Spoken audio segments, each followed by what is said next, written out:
중국의 청년 세대는 인터넷을 통해 극단적 분노를 표출하는 중국의 도시 청년들을 중심으로 김치와 한복의 기원 시비부터 한국의 단호 문화유산 등재까지 사사건건 문제 삼는 극단적인 민족주의적 성향을 가지고 있습니다. 이들은 가수 이효리가 단지 자신의 캐릭터 이름을 마오로 하는 게 어떠냐는 말에 자신들의 초대 주석 마오쩌둥을 조롱했다며 왜 다른 나라 위인으로 장난하느냐, 잘못을 인식하고 다시는 범하지 말라며 우르르 몰려와 비난을 했습니다. 한국 네티즌들은 이에 이해할 수 없다는 반응이었죠. 단순한 마오라는 이름으로 바로 마오쩌둥을 연결하는 한국인은 거의 없기 때문인데요. 이들 중국 공산당이 키우는 청년 세대는 다릅니다. 2021년 벽두부터 이들은 김치, 한복이 중국의 전통 문화라고 주장하며 김치는 중국식 절임 채소인 파오차이, 한복은 한족이 입었던 전통 의상 한푸에서 유래했다며 억지를 부렸습니다. 맹목적인 애국, 외국에 대한 극단적 배타성과 폭력성, 중화주의 등으로 무장한 그들은 분노청년 소분홍 등으로 불립니다.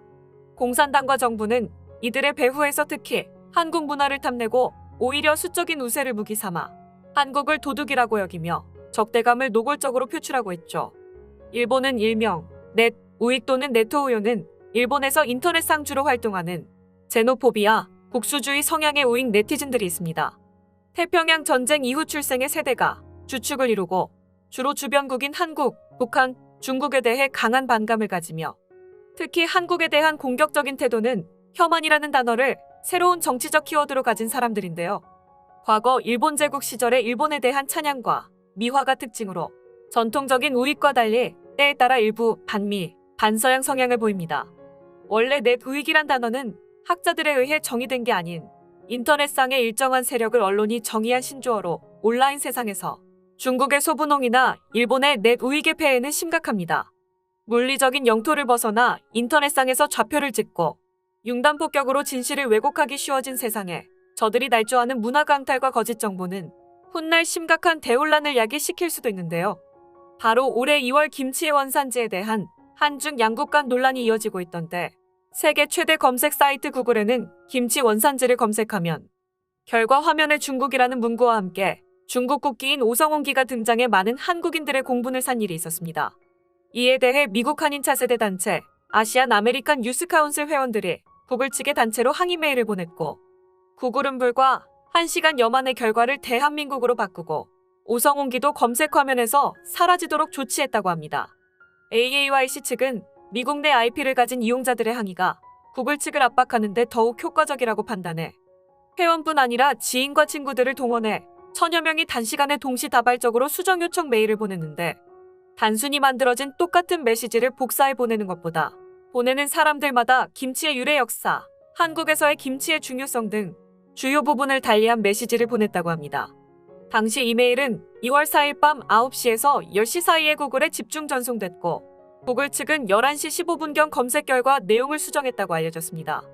이제 중국과 일본의 도발과 왜곡은 한국 네티즌만을 향한 것이 아닌 해외 다수가 이용하는 정보 전달 매체를 노리고 단순 입씨름이 아닌 적극적인 왜곡을 시도하고 있다는 반증인데요.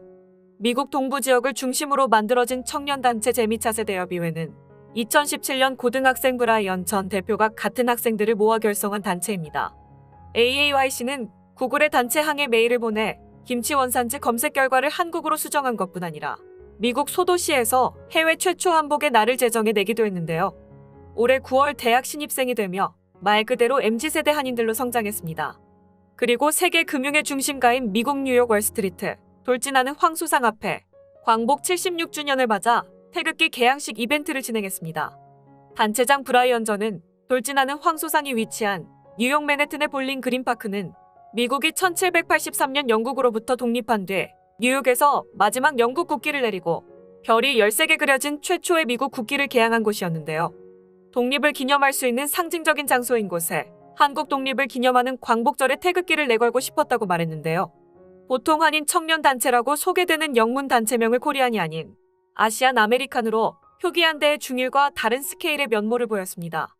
AAYC 회장인 브라이언 전이 미국 주류 사회 내 한인의 영향력을 높여야겠다는 생각으로 만들 당시 원래 이름은 코리안 아메리칸 유스 카운슬이었다고 하는데요. 창립 초기 미국 내 정치인들은 한국인이 활동하는 단체에 별다른 관심이 없어 먼저 영향력을 높이자는 생각에 이름을 아시안 아메리칸 유스 카운슬로 변경했습니다. 아시안 단체라는 점을 내세운 오롯이 학생들만 활동하는 단체인 것에 미국 정치인들이 관심을 보이기 시작하고 미국 내 K 이슈와 K 문화에 관심이 높아지며 단체의 영향력도 확대되었다고 하죠. 기존 한인사회와 연합시 재미 한국계 학생단체인 AAYC는 브라이언 전이 뉴저지 고등학교 교사의 반복되는 인종차별에 적극적으로 나서 마침내 해당 교사의 해임까지 끌어낸 이후로 설립하기로 마음먹었다고 합니다. 당시 어지간하면 참고 넘기자며 몸을 사리는 한인들의 모습에 미국 주류 사회 내에 이슈화하여 목소리를 더욱 키울 필요가 있다는 것을 체감했다고 합니다. 일면식도 없던 50명의 한인 학생 AAYC 회원들과 한국을 방문했을 때 은평구에 있는 진관사의 초월 스님에게 독립운동 당시 사용한 등록문화재 제458호 진관사 태극기에 대한 이야기를 들었고 그 독립운동 정신을 되새기는 의미로 광복절 태극기 개양 행사가 성사된 것이죠. 이들이 구글에 왜곡된 김치원 산지 정보를 수정한 이후 얼마 지나지 않아 다시 한복이 중국 전통 의상 한프라는 중국의 억지 주장이 대두됐을 때 온라인으로 대책을 논의한 AAYC 회원들은 아예 빼도 박도 못할 근거를 남기는 것이 중요하겠다 싶어 그 방법에 몰두했습니다. 이에 미국 정치권과 지방자치단체들이 한국의 한복의 날을 제정해두면 훗날 중국의 억지 주장에 반박하는 좋은 증거로 사용될 수 있을 것이라는 논의를 하게 되죠. AAYC 한인 학생들은 미국 정치권과 지역 정치인들에게 한복의 날을 제정을 촉구하는 청원 서한을 보내기 시작했는데요. 뉴저지주 마크 진너 테너플라이 시장은 최초로 학생들의 요구를 수락해 한복의 날을 공표했습니다. 미국 동부 뉴저지의 소도시 테너플라이시의 한복의 날은 10월 21일로 한국에서 1996년 지정한 10월 21일 한복의 날과 동일한 날입니다. 외국 지자체 중 최초로 한복의 날을 선포한 테너플라이시의 시장은 한복에 갖가지 갖춰 쓰고 한복의 날 선포식 선포문을 읽어나갔는데요. 테너플라이는 2021년 10월 21일을 한국 한복의 날로 지정합니다. 모든 테너플라이 시민들의 한국 문화의 아름다움을 함께 즐기기를 바랍니다. 감사합니다로 한복이 한국의 전통 복식이라는 것을 강조하기 위해 코리안이라는 단어를 정식 명칭에 삽입했습니다. 테너플라이 시장은 당시 한복의 기원은 기원전 2333년 단군이 건국한 고조선으로 거슬러 올라간다며 한국의 전통 의상임을 분명히 하며 마크 진너 테너플라이 시장은 한국과 미국의 관계는 정말 중요합니다. 한국과 미국은 친구입니다.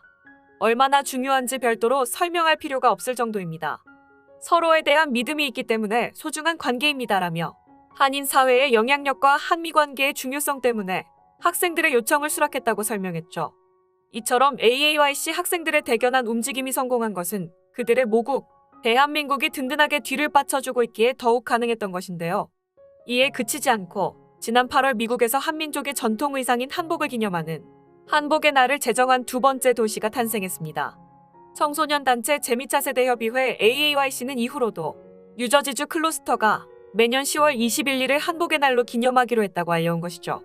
존 글리든 클로스터 시장은 한복의 날 선포문에서 미국 내 한인사회의 영향력과 한미 관계의 소중함은 인정받아야 한다며 밝히며 선포문에 한복이 한국의 문화라는 점을 강조하기 위해 대한민국의 영어 표기인 Republic of Korea를 포함하고 한복도 한글 발음 그대로 한박으로 표기했습니다.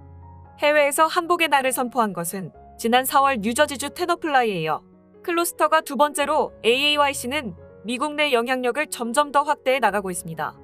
일본에서는 종전기념일로 부르는 대한민국의 광복절은 상대적으로 주목을 받지 못했습니다.